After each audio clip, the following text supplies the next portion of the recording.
Dictionnaire de la sagesse antique, la lettre C.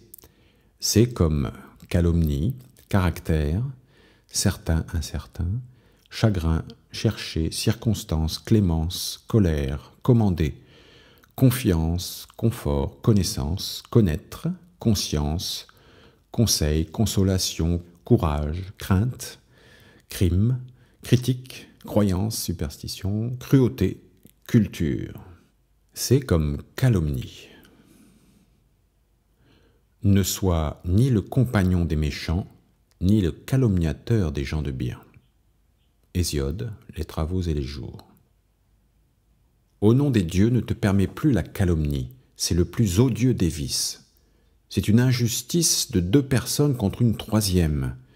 Le calomniateur viole toutes les règles de l'équité, en ce qu'il accuse un absent. L'autre n'est pas moins coupable, en ce qu'il ajoute foi au calomniateur avant que d'être bien instruit. Enfin, l'absent de la conversation reçoit une double injure, en ce que l'un le dépeint sous de noires couleurs, et que l'autre le croit tel qu'on le lui représente. Hérodote, Histoire. La calomnie, ô roi, est un fléau complet. Un homme est condamné car il ne sait parler. Malgré un cœur sans tache, il est souvent vaincu par celui dont le verbe est habile et plus dru. Euripide, fragment d'une tragédie perdue. Aujourd'hui, je m'arrête dans le palais d'un vainqueur généreux. Je viens célébrer son triomphe au milieu de la joie des festins et assis à la table où son hospitalité se plaît à recevoir une foule d'étrangers. En vain, la calomnie voudrait-elle attaquer ses vertus, les gens de bien la réduisent au silence. Ainsi, la fumée disparaît sous une ondée bienfaisante. Pindare, Néméenne. Il n'y a rien de plus vil que la calomnie. Elle amène le crime auprès de l'innocence, noircissant par là même une noble conscience. Ménandre, fragment. Si tu vis convenablement, méprise les calomnies des méchants. Il ne dépend pas de nous d'empêcher le monde de parler. Denis Caton, Distique Moreau. C'est comme caractère, certain, chagrin, chercher. C'est comme caractère. Mieux vaut chercher à faire couler une outre gonflée d'air que de forcer un homme doté d'un solide caractère à agir contre sa volonté. Zénon d'Élée, cité par Philon d'Alexandrie. Ce qui dure n'est pas la richesse, mais c'est le caractère, car il nous est inné et peut résister au malheur, tandis que le bien mal acquis, compagnon de la faute, s'envole des maisons après avoir fleuri un peu de temps. Euripide, Électre. Surprendre quelqu'un dans ses occupations habituelles, c'est à coup sûr le meilleur indice pour juger de son caractère. Terence, le bourreau de soi-même. Sache plier ton caractère à celui de tes divers amis. Prends l'esprit de chacun. Imite l'adresse du poulpe qui se donne l'apparence de la pierre à laquelle il s'attache. Change à propos de voix ou de couleur. Cette souplesse de conduite est sagesse. Théonise de Mégare, Sentence. C'est comme certain. Idiots que nous sommes, nous ne savons pas combien il nous arrive souvent de nous tromper dans ce que nous souhaitons le plus ardemment, comme si nous pouvions connaître ce qui nous vaut le mieux. Nous lâchons le certain pour courir après l'incertain. Et que nous en revient-il? Au milieu de nos soucis et de nos souffrances, la mort vient tout doucement nous surprendre. Mais c'est assez de philosophie. Je n'en finis pas de bavarder. Plaute, Pseudolus, l'imposteur. C'est comme chagrin. Rien n'est plus faux que ce proverbe dont on nous rebat les oreilles. Le temps affaiblit nos chagrins. Terence, le bourreau de soi-même. C comme châtiment.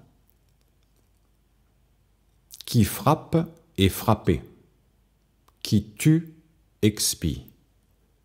La loi restera tant que Zeus restera sur le trône. Au coupable, le châtiment.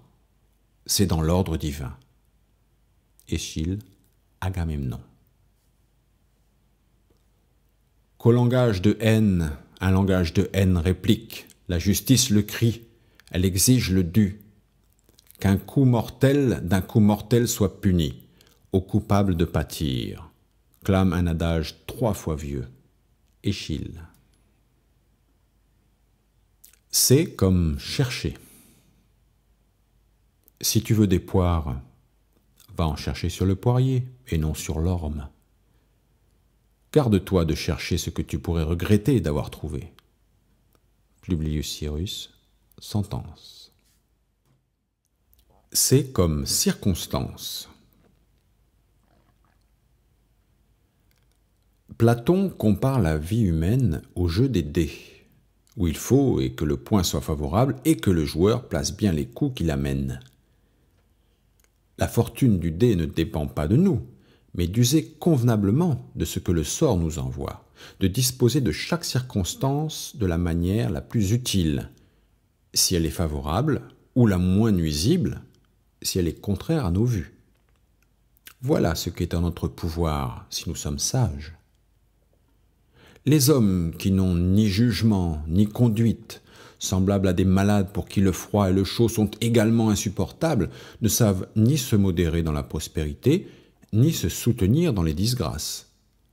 Ils sont troublés par l'une et par l'autre fortune, ou plutôt par eux-mêmes, dans l'une et dans l'autre, et surtout dans l'usage des biens. Plutarque, de la tranquillité de l'âme. Une chauve-souris qui était tombée sur le sol fut capturée par une belette. Se voyant en danger de mort, elle demande grâce. « Impossible, répond la belette, ma nature me l'interdit.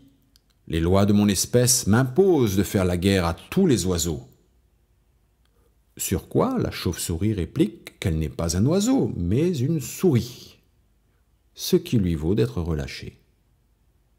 Mais voilà que, peu de temps après, elle fit une nouvelle chute et se retrouva sous la dent d'une autre belette. Une fois de plus, elle implora grâce pour ne pas être croquée. « Je déteste toutes les souris, lui répondit la belette sans se laisser apitoyer.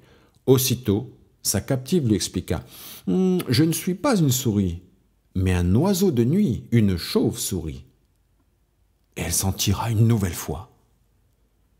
C'est ainsi qu'à 2 reprises, en changeant de nom, elle réussit à avoir la vie sauve. La fable nous montre que nous aussi, nous devons savoir varier les moyens pour nous adapter aux circonstances, ce qui permet d'échapper souvent aux pires dangers.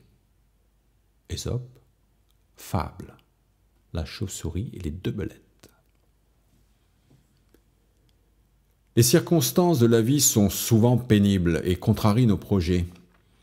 Mais combien de gens que les maladies, par exemple, ont forcé à prendre un repos nécessaire? Combien ont trouvé, dans des travaux imprévus, un exercice qui les a fortifiés?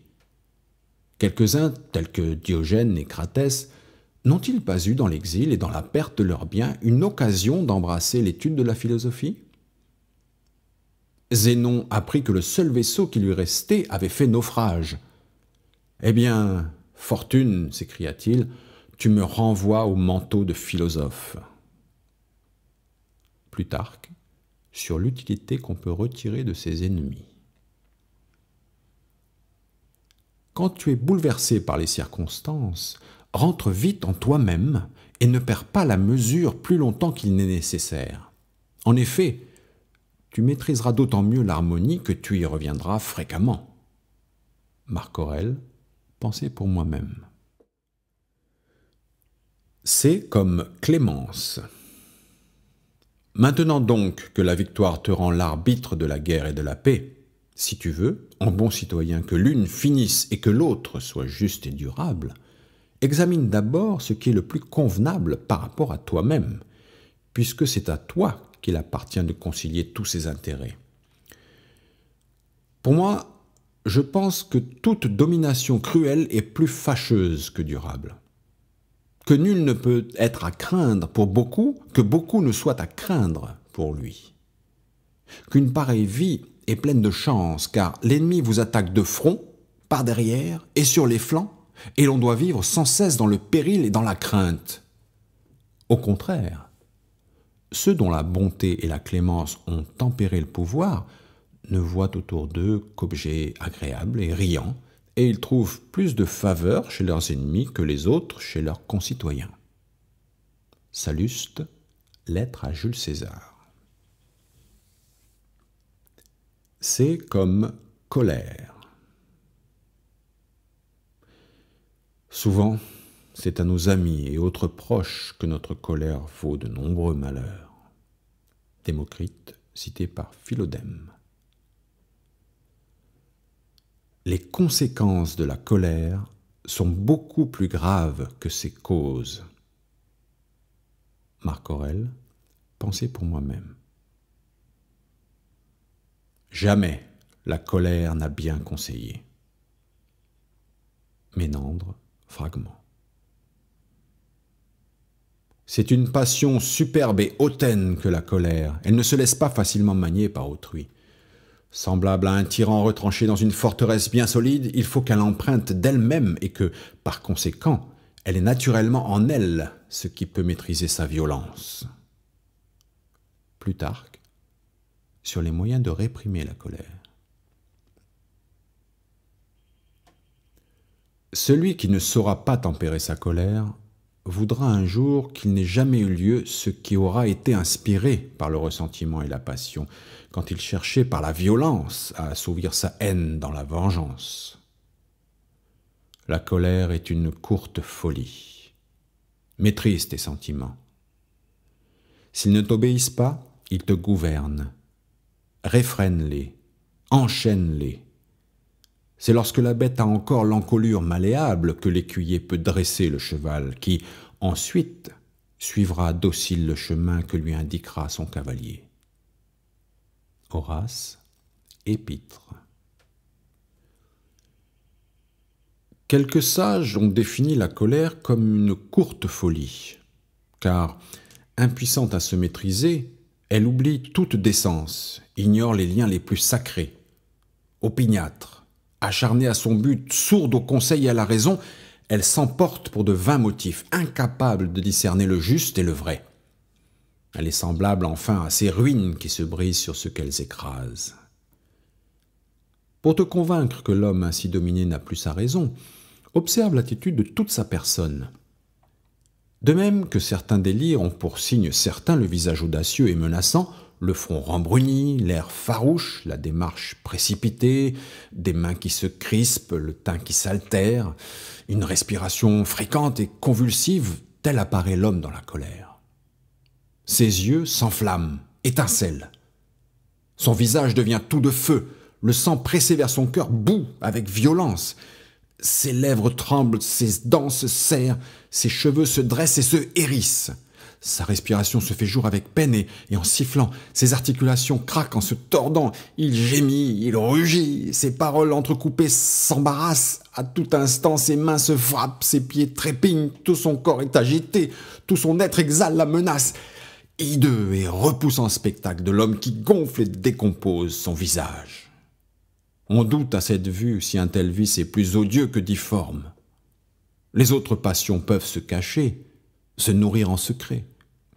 La colère se fait jour et perce à travers la physionomie. Plus elle est forte, plus elle éclate à découvert. Sénèque, de la colère. La neige tient plus longtemps dans les terrains incultes et raboteux, mais sur le sol ameubli qu'a dompté la charrue, elle fond en un clin d'œil comme une gelée blanche. Telle est la colère dans les cœurs. Elle obsède un esprit grossier, elle effleure à peine une âme cultivée. Pétrone, Satyricon. Résister à la tentation de se mettre en colère est le propre du sage. Voyez Socrate. Un jeune insolent d'une perversité inconcevable lui avait donné des coups de pied. Il vit que ceux qui l'entouraient étaient indignés et trépignés au point de vouloir poursuivre l'agresseur. « Seriez-vous donc d'avis, dit-il, au cas où un âne m'aurait lancé des ruades, que je lui en rende à mon tour ?» Du reste, l'autre n'en fut pas complètement quitte à si bon marché, tout le monde l'accablant de reproches et l'appelant l'homme aux ruades. Il se pendit. Plutarque, de l'éducation des enfants. Vaincre sa colère, c'est dompter son plus grand ennemi. La colère d'un homme de bien se dissipe promptement. Si tu ne veux pas te mettre en colère contre quelqu'un, mets-toi en colère une fois pour toutes. L'homme qui s'est mis en colère, quand il revient à lui, se fâche contre lui-même. Le souvenir de la colère est lui-même une petite colère. Chez l'homme en colère, chaque mot devient une accusation. La colère croit toujours pouvoir beaucoup plus qu'elle ne peut. Apaise par tes larmes la colère de ceux qui t'aiment.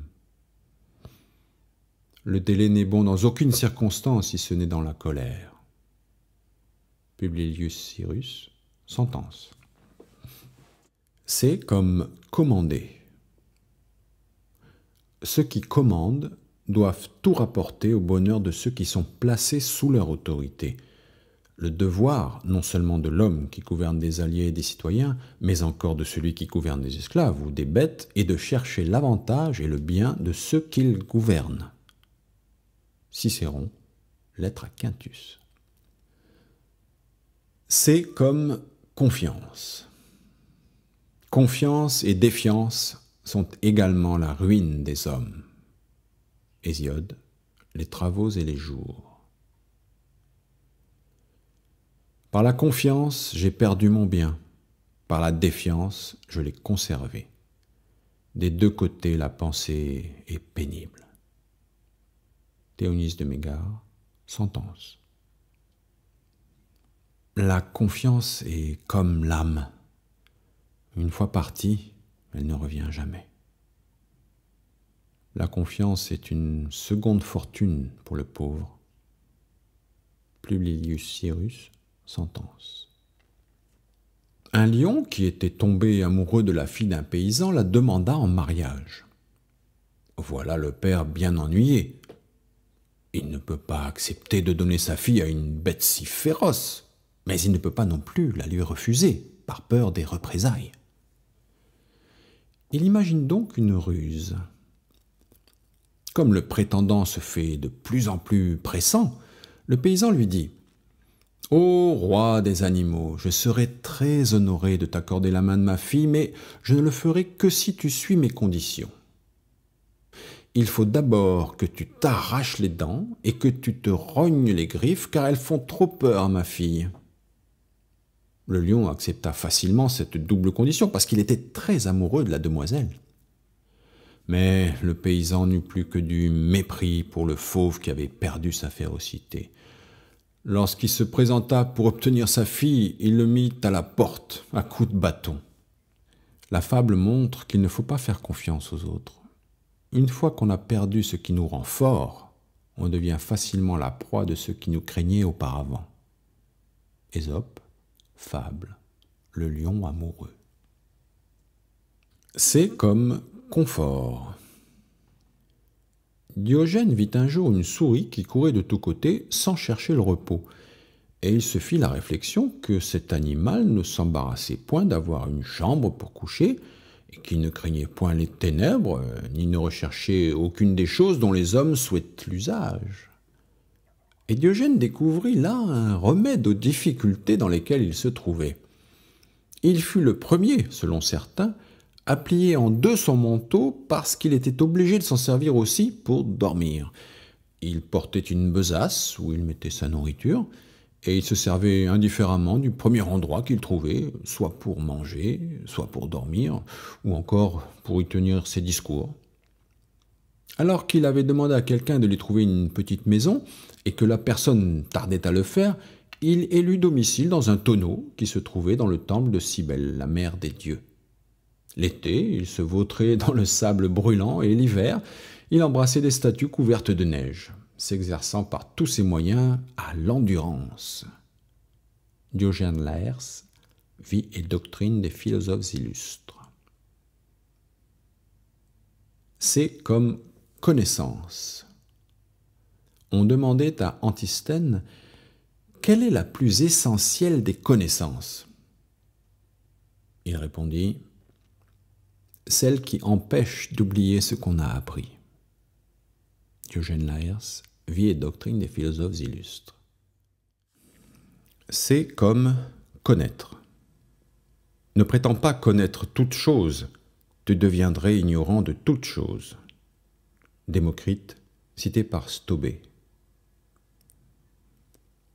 Connais-toi toi-même. Thalès est l'auteur du Connais-toi toi-même. Diogène Laërce, Vie et doctrine des philosophes illustres. J'irais même jusqu'à dire que c'est précisément à se connaître soi-même que consiste la sagesse, d'accord en cela avec l'auteur de l'inscription de Delphes. Je m'imagine que cette inscription a été placée au fronton comme un salut du Dieu aux arrivants, au lieu du salut ordinaire « Réjouis-toi », comme si cette dernière formule n'était pas bonne et qu'on dût s'exhorter les uns les autres, non pas à se réjouir, mais à être sages. C'est ainsi que le Dieu s'adresse à ceux qui entrent dans son temple, en des termes différents de ceux des hommes. Et c'est ce que pensait, je crois, l'auteur de l'inscription à tout homme qui entre. Il dit en réalité « Sois sage ». Mais il le dit comme un devin, d'une façon un peu énigmatique, car « connais-toi toi-même » et « sois sage », c'est la même chose, au dire de l'inscription et au mien. Mais on peut s'y tromper. C'est le cas, je crois, de ceux qui font graver les inscriptions postérieures. Rien de trop, et cautionner, c'est se ruiner. Ils ont pris le « connais-toi toi-même » pour un conseil, et non pour le salut du Dieu aux arrivants. Puis, voulant offrir eux-mêmes des conseils non moins salutaires, ils les ont consacrés dans ces inscriptions. Platon, Charmide. Il n'y a rien de plus grand, assurément, que de voir l'âme elle-même avec les yeux de l'âme. Aussi est-ce là le sens de l'oracle qui veut que chacun se connaisse. Sans doute qu'Apollon n'a point prétendu par là nous dire de connaître notre corps, notre taille, notre figure, car qui dit « nous » ne dit pas notre corps. Et quand je te parle à toi, ce n'est pas à ton corps que je parle. Quand donc l'oracle nous dit « connais-toi », il entend « connais ton âme ». Le corps n'est pour ainsi dire que le vase, que le réceptacle de l'âme. Tout ce que tu fais, c'est ton âme qui le fait. Admirable précepte que celui de connaître son âme. On a bien jugé qu'il n'y avait qu'un homme d'un esprit supérieur qui pût en avoir conçu l'idée. Et c'est ce qui fait qu'on l'a attribué à un dieu. Cicéron, Tusculane. Maître dans l'art folâtre d'aimer, me dit Apollon, hâte-toi de conduire tes disciples dans mon temple. On y lit cette inscription fameuse dans tout l'univers. Mortel, connais-toi toi-même. Celui-là seul qui se connaît suit dans ses amours les préceptes de la sagesse. Seul, il sait mesurer ses entreprises à ses forces. Si la nature l'a doté d'un beau visage, qu'il sache en tirer parti. S'il a une belle peau, qu'il se couche souvent les épaules découvertes. S'il plaît par son langage, qu'il ne garde point un morne silence. Est-ce un chanteur habile? Qu'il chante. Joyeux buveur? Qu'il boive. Mais qu'il n'aille pas, orateur bavard ou poète maniaque, interrompre la conversation pour déclamer ou sa prose ou ses vers. Ovide, Art d'aimer. À tous les hommes, il est donné en partage de se connaître eux-mêmes et d'user du bon sens. Héraclite, cité par Stobée. Garde-toi de mettre l'inconnu avant le connu. On juge sûrement de ce que l'on connaît, on ne peut que juger au hasard de ce que l'on ne connaît pas. Denis Caton, Distique Moreau. C'est comme conscience. Les blessures de la conscience ne se cicatrisent jamais. Prends plutôt soin de ta conscience que de ta réputation. Écoute plutôt ta conscience que l'opinion. Une mauvaise conscience n'a jamais de sécurité. Une mauvaise conscience est à l'abri du danger, mais jamais elle n'est à l'abri de la crainte. La conscience nous donne souvent une torture secrète. Publilius Cyrus, sentence. Recueille-toi en toi-même. Ta conscience est de nature à se suffire à elle-même quand elle pratique la justice en toute sérénité. Marc Aurèle, Pensée pour moi-même. C'est comme conseil. Il est ridicule de dire « conseille-moi ». Que voudrais-tu que je te conseille? Dis plutôt « rends mon esprit capable de s'adapter à tout ce qui doit arriver ». Épictète, Entretien. Tu n'as pas honte d'avoir toujours des conseils à donner et de dépenser pour autrui beaucoup de sagesse, mais de ne pas savoir te conduire toi-même? Terence, le bourreau de soi-même. Lorsque, dans un conseil, les sentiments ne sont pas partagés, on ne peut choisir le meilleur, il faut s'en tenir à celui qu'on a proposé. Mais, quand ils le sont, on discerne le plus avantageux, de même qu'on ne distingue point l'or pur par lui-même, mais en le comparant avec d'autres ors. Il y a là un grand avantage à ne se déterminer qu'après une mûre délibération, car quand même l'événement ne répondrait pas à notre attente, on a du moins la satisfaction qu'on s'est décidé avec sagesse et que c'est la fortune qui a triomphé de la prudence. Mais lorsqu'on a suivi des conseils peu sages, si la fortune les seconde, nous ne devons nos succès qu'au hasard, et la honte, suite de ces mauvais conseils, ne nous en reste pas moins. Il est aussi glorieux de suivre un bon conseil que de bien penser soi-même. Hérodote, Histoire. Pour que l'on te respecte, offre une part égale aux riches, à l'indigent. S'il y a deux points de vue, examine la vie de l'un comme de l'autre. Évite d'être riche en usant d'injustice, tu ne durerais point. Oui, gagne de l'argent. Richesse offre noblesse. Et puis, l'autre avantage, ce sont de beaux partis. Même plein de sagesse, le pauvre est dans la nuit, n'attirant que mépris. Fais-toi de bons amis, évite les trompeurs. Quant à l'homme flatteur, ferme-lui ta maison. Vénère les vieillards. Oublie les débauchés dont l'unique plaisir est de faire un bon mot. Un divertissement pervers est toujours bref. Une fois au pouvoir, ne contrains pas ton peuple à suivre tes envies. On s'attire la mort dès que l'on humilie les fils des braves gens. Euripide, fragment d'une tragédie perdue. Je sais combien il est difficile et délicat de donner des conseils à un roi, à un général, enfin à tout homme qui occupe une haute position, car autour d'eux des troupes de conseillers abondent, et personne n'a assez de pénétration ou de prudence pour prononcer sur l'avenir. Bien plus, souvent les mauvais conseils plutôt que les bons tournent à bien, parce que la fortune fait mouvoir presque tout au gré de son caprice. Salluste, lettre à Jules César. Les conseils manquent toujours quand on en a le plus besoin.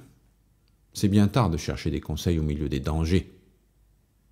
Un mauvais conseil est le plus nuisible à celui qui le donne. Publilius Cyrus, sentence. Quand tu donnes des conseils à quelqu'un qui les repousse, s'il t'est cher, ne renonce pas à ton entreprise. Denis Caton, Distique moraux. Même si tu es le maître, ne dédaigne pas le conseil utile d'un serviteur. Un bon avis n'est jamais à mépriser, de quelque part qu'il vienne. Denis Caton, Distique moraux. Garde-toi bien de confier tes projets à un méchant au moment de prendre quelque grave résolution. Va demander le conseil d'un honnête homme et, pour le rencontrer, ne crains pas de te donner beaucoup de peine et de faire à pied beaucoup de chemin. Théonise de Mégare, sentence. C'est comme consolation.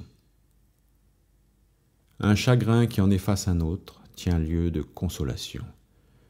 Les passagers se consolent quand le naufrage est commun à tous. Publilius Syrus, sentence. C'est comme courage et crainte. C'est comme courage. Le courage conduit aux étoiles, la peur à la mort. Sénèque. Hercule sur le tas. Y a-t-il, pour des hommes, d'autre parti que de s'affranchir de l'oppression ou de mourir avec courage? Car enfin la nature a prescrit à tous les hommes, à ceux mêmes qu'environne un rempart de fer, un terme inévitable, et, s'il n'a un cœur de femme, nul n'attend le dernier coup sans oser se défendre. Salluste, Histoire, fragment. C'est par le mépris de la mort et de la douleur que le courage doit principalement se montrer. Voulons-nous être vertueux? Ou pour mieux dire, voulons-nous être hommes? Qu'à l'égard de ces deux objets, notre courage opère donc. Cicéron, Tusculane. Jugurtha avait résolu le problème d'être à la fois intrépide au combat et sage dans le conseil. Problème difficile, car l'un de ses mérites fait dégénérer la prudence en faiblesse, comme l'autre le courage en témérité. Salluste, Guerre de Jugurtha. Sylla demande aux siens de se montrer courageux. Souvent, dans le passé, quelques braves ont triomphé d'une foule d'adversaires. Moins ils se ménageront dans le combat, plus ils seront en sûreté. N'est-ce pas une honte, quand on a des armes en main, de chercher son salut dans les jambes, qui, elles, ne sont pas armées, et, parce qu'on a peur, de tourner vers l'ennemi un corps nu et aveugle? Salluste, Guerre de Jugurtha. Le danger, sinon la gloire, est le même pour le brave et pour le lâche. Salluste, Guerre de Jugurtha. Le courage croît en osant, et la peur en hésitant. L'or s'éprouve par le feu, le courage par la misère. Il vaut mieux se fier au courage qu'à la fortune. Le courage du soldat dépend de la prudence du général. Publilius Syrus, sentence. C'est comme crainte, avoir peur. La crainte sera donc une peine, ou un trouble causé par l'idée d'un mal à venir, ou désastreux, ou affligeant. Car tous les maux, indifféremment, ne donnent pas un sentiment de crainte, telle par exemple la question de savoir si l'on ne va pas manquer de justice ou d'intelligence, mais c'est plutôt ce qui implique l'éventualité d'une peine ou d'une perte grave, et cela non pas dans un lointain avenir, mais dans un temps assez rapproché pour que ces maux soient imminents. Et en effet, on ne redoute pas ce qui est encore bien loin de nous. Ainsi, tout le monde sait qu'il faudra mourir, mais comme ce n'est pas immédiat, on n'y songe pas. Aristote, Rhétorique. La réflexion qu'il importe le plus de faire sur tout cet ordre de faits en général, c'est que le trouble le plus grand que puisse éprouver l'âme humaine provient en premier lieu de ce que l'on considère les astres comme des êtres bienheureux et immortels, pendant que, d'autre part, on leur attribue des volontés, des actions et des opérations opposées à la béatitude et à l'immortalité, et qu'il provient en second lieu de ce qu'on redoute sans cesse comme assuré ou comme possible, quelque peine terrible et éternelle, telle qu'il y en a dans les mythes qu'on redoute même jusqu'à l'insensibilité de la mort, comme si celle-ci avait quelque rapport avec nous, éprouvant toutes ces affections en conséquence non d'opinion mûrie, mais de sentiments irréfléchis, de sorte que, quand on n'a pas défini ce qui est à craindre, on ressent autant ou même plus de troubles que ceux qui se sont fait des choses à craindre une juste opinion. L'ataraxie consiste à être délivré de toutes ses craintes. Épicure, lettre à Hérodote. Car il ne reste plus rien à redouter dans la vie pour qui a vraiment compris que, hors de la vie, il n'y a rien de redoutable. Épicure, lettre à Ménécée. Si tu ne veux rien craindre, tu dois tout redouter. Un esprit qui sait craindre, c'est aussi choisir la voie la plus sûre. Il n'est pas raisonnable de craindre ce qu'on ne peut éviter. Ce que nous craignons arrive plus tôt que ce que nous espérons. Où sera le plus vif plaisir, la crainte sera la plus vive. Publius Cyrus, sentence. Le plus grand avantage qu'on retire du malheur? Celui de ne rien craindre. Le comble de la misère est de craindre encore quand on n'a plus rien à espérer. Sénèque, Les Troyennes. La mort m'a paru ne mériter qu'un grand mépris. Et ce mépris ne contribue pas peu à nous tranquilliser l'âme. Car craindre une chose inévitable, c'est ne pouvoir de sa vie compter sur un moment de repos. Au lieu qu'en regardant la mort non seulement comme nécessaire, mais comme une chose qui d'elle-même n'a rien de terrible, on se ménage par là une puissante ressource pour vivre heureux. Cicéron, Tusculane. C'est comme crainte, se faire craindre. Ni anarchie, ni tyrannie. Telle est la règle que je conseille aux citoyens de respecter. Mais qu'ils ne bannissent pas de la ville toute crainte. Car sans la crainte, quel humain reste juste? Nécessairement, celui qui se fait craindre de beaucoup de gens doit en craindre beaucoup. Publius Cyrus, sentence. Peut-on se faire craindre et rester soi-même en sécurité? Rappelons-nous ce vers de Labérius, récité au théâtre au plus fort des guerres civiles et qui fut accueilli par tout le peuple comme l'expression des sentiments universels. Il a nécessairement beaucoup de gens à craindre, celui qui se fait craindre de beaucoup de monde. Sénèque, de la colère.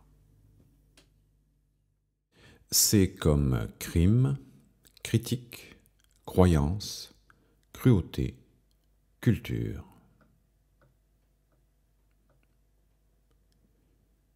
C'est comme crime. Souvent, par ses conséquences, une grande erreur devient un crime. Sénèque, Hercule Furieux. Il vaut mieux extirper les crimes que les criminels. Publius Cyrus, sentence. Le crime se mesure au rang du criminel. Juvénal, Satire. Et puis, pourquoi t'imaginer que les criminels vivent heureux? La conscience de leur cruauté les consterne. Ils sentent les coups sourds du remords, leur secret bourreau qui les frappe comme un fouet. Juvénal, Satire. C'est comme critique.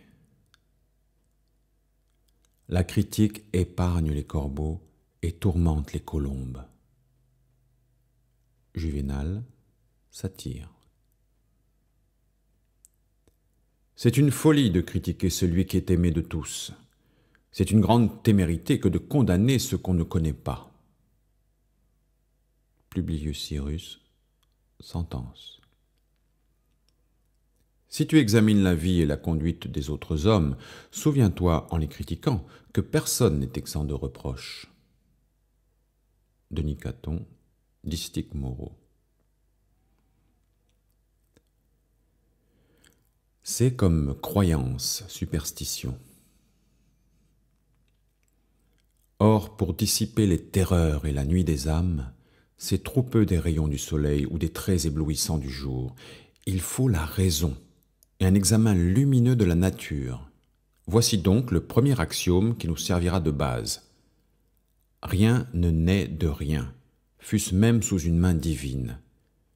Ce qui rend les hommes esclaves de la peur, c'est que, témoins de 1000 faits accomplis dans le ciel et sur la terre, mais incapables d'en apercevoir les causes, ils les imputent à une puissance divine. Lucrèce, De la nature des choses. La crainte fut dans l'univers l'origine des dieux. Les mortels avaient vu la foudre tombant du haut des cieux renverser les murailles sous ses carreaux enflammés et mettre en feu les sommets de l'Athos. Phébus, après avoir parcouru toute la terre, revenir vers son berceau. La lune vieillir et décroître, puis reparaître dans toute sa splendeur. Dès lors, les images des dieux se répandirent par toute la terre. Le changement des saisons qui divise l'année accrut encore la superstition. Le laboureur, dupe d'une erreur grossière, offrit à Cérès les prémices de sa moisson et couronna Bacchus de grappes vermeilles. Palès fut décoré par la main des pasteurs. Neptune eut pour empire toute l'étendue des mers et Diane réclama les forêts. Maintenant, celui qui est lié par un vœu et celui même qui a vendu l'univers se forge à l'envie des dieux propice à leurs désirs. Pétrone, fragment. C'est comme cruauté. L'homme est un loup pour l'homme. Plaute, la comédie des ânes. Tu as peur de tous les animaux. Je t'avertis seulement que l'homme est plus redoutable encore. Denis Caton, Distique Moreau. C'est comme culture. Je pense que la majeure partie de la culture pour l'homme, c'est de connaître à fond les questions poétiques, c'est-à-dire être capable de trouver, dans les dires des poètes, les expressions correctes et celles qui ne le sont pas, de savoir analyser ce qui fait leur différence et, si on nous le demande, en donner raison. Protagoras, cité par Platon.